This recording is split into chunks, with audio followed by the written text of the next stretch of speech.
সদৌ অসম অপ্ৰাতিহিত শিক্ষক কৰ্মচাৰী সন্থাই চৰকাৰক আমি বাৰে বাৰে অনুৰোধ কৰি আহিছোঁ। বহুত আন্দোলন, ধৰ্ণা, দিছপুৰ ঘেৰাওৰ দৰে কাৰ্যসূচী আমি কৰি আছোঁ। এইবিলাক কৰাৰ পিছত 2022 চনত মাননীয় মুখ্যমন্ত্ৰী মহোদয়ে ভেঞ্চাৰ স্কুলৰ সমস্যা সমাধান কৰিম বুলি আমাক আশ্বাস দিছে। প্ৰায় 3 বছৰ পিছত 2025 চনত মাননীয় মুখ্যমন্ত্ৰী মহোদয়ে সমস্যাটো সমাধান কৰাৰ ক্ষেত্ৰত পৰ্টেল খোলাৰ ব্যৱস্থাও কৰিম বুলি আশ্বাস দিছে। যে আমাৰ যিটো সমস্যাটো, এই সমস্যাটো দীৰ্ঘদিনীয়া সমস্যা। চৰকাৰে নিজ ইচ্ছা আমাৰ নিজৰ খেয়াল খুচি মতে এই সমস্যাটো দীঘলীয়া কৰি লৈ গৈছে। কেতিয়া তেওঁলোকে পৰ্টেল খুলিব, কেতিয়া আমাৰ সমস্যাটোত আমি ন্যায় পাম, এইটো এটা বিৰাট ডাঙৰ প্ৰশ্ন। অনাগত 2026 চনৰ নিৰ্বাচন আহু অৱস্থা, এপ্ৰিলত নিৰ্বাচন সম্ভৱ আৰম্ভ হ'ব। তাৰ আগমুহূৰ্তত আমাৰ সমস্যাটো জানো আমি ন্যায় পাম? চৰকাৰে কি চিন্তা চৰ্চা কৰিছে? পৰ্টেল খোলাৰ আগতে এইটো কথা চৰকাৰে স্পষ্ট কৰি দিয়া নাই যে তেওঁলোকৰ যিটো সমস্যা, আমাৰ যিটো দাবী, এই দাবীটো তেওঁলোকে কি ধৰণে পৰ্টেলত সংযোগ কৰিব। আমাৰ প্ৰথম সমস্যাটো হৈছে যে বৰ্তমান আমাৰ বিদ্যালয়ত ছাত্ৰ ছাত্ৰীৰ সংখ্যা কমি গৈছে।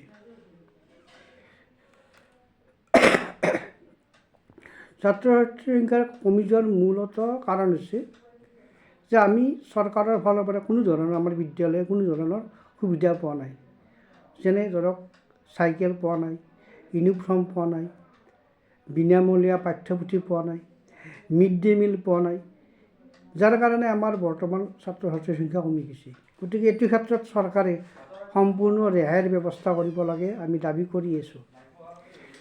ৰিজাল্টৰ ক্ষেত্ৰত যিকোনো 3 বছৰ ধৰিবলৈ আমি কৈ আছোঁ। যদি লাষ্ট 3 ইয়াৰ্ছ ধৰে তেতিয়াও বহুত হাইস্কুল বঞ্চিত হ'ব।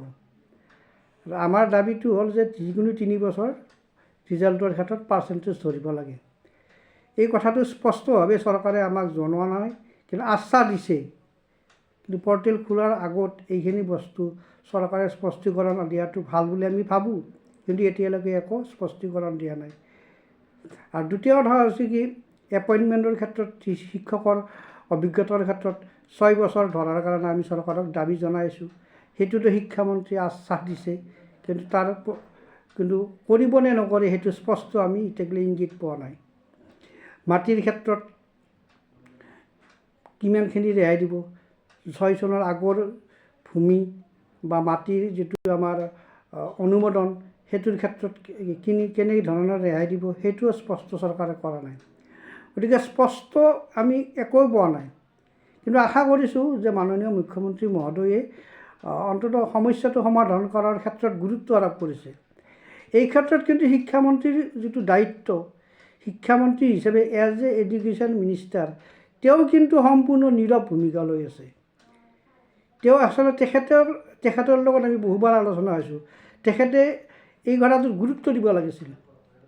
তেখেতে এই ক্ষেত্ৰত বেছি গুৰুত্ব দিব লাগিছিল, কিন্তু গুৰুত্ব তেখেতে দিয়া নাই। আৰু যি গুৰুত্ব দিছে মাননীয় মুখ্যমন্ত্ৰী মহোদয়ে দিছে। গতিকে আমি এই ক্ষেত্ৰত সদৌ অসম অপ্ৰাতিহিত শিক্ষক কৰ্মচাৰী সন্থাই মাননীয় মুখ্যমন্ত্ৰী মহোদয়ক আমি ধন্যবাদ জনাইছোঁ যে অন্তত আমাৰ কথা তেওঁ অলপ চিন্তা কৰিছে।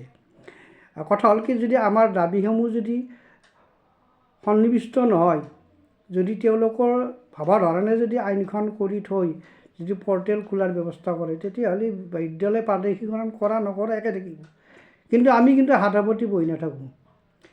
বিজেপি চৰকাৰৰ বিৰুদ্ধে কিন্তু আমি এতিয়ালৈকে মাত মতা নাই। কিন্তু আমাৰ যদি দাবী, আমি যদি ন্যায় নাপাওঁ, আমি কিন্তু শিক্ষক সমাজৰ লগতে আমাৰ লগত থকা পৰিয়ালে কিন্তু মুখ খুলিম। আমি কিন্তু বিজেপিৰ বিৰুদ্ধে মুখ কৰিম, চৰকাৰৰ বিৰুদ্ধে নহয়, বিজেপিৰ বিৰুদ্ধে মুখ কৰিম। আৰু এনেকুৱা ধৰণে আমি প্ৰচাৰ চলাম যে বিজেপিৰ গোটেই A to Z গোটেইবিলাক কথা আমি ৰাইজৰ আগত ব্যক্ত কৰিম।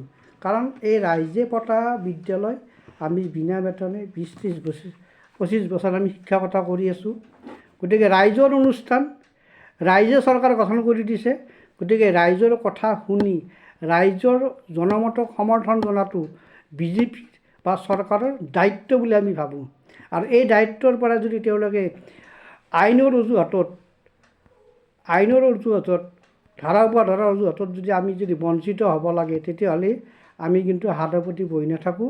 আমাৰ অন্তৰৰ পৰাই কিন্তু এনেকুৱা অভিশাপ যাব, যি অভিশাপে বিজেপিক এটা সময়ত জিৰ' কৰি পেলাব। উদাহৰণস্বৰূপে কংগ্ৰেছৰ কথা ক'ব পাৰোঁ, AGPৰ কথা ক'ব পাৰোঁ।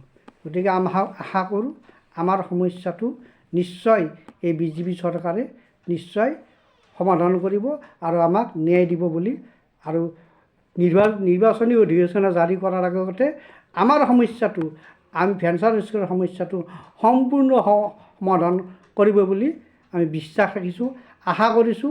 আৰু সেইটো যদি নকৰে কিন্তু আমি হাতৰ প্ৰতি বহি নাথাকোঁ। ধন্যবাদ।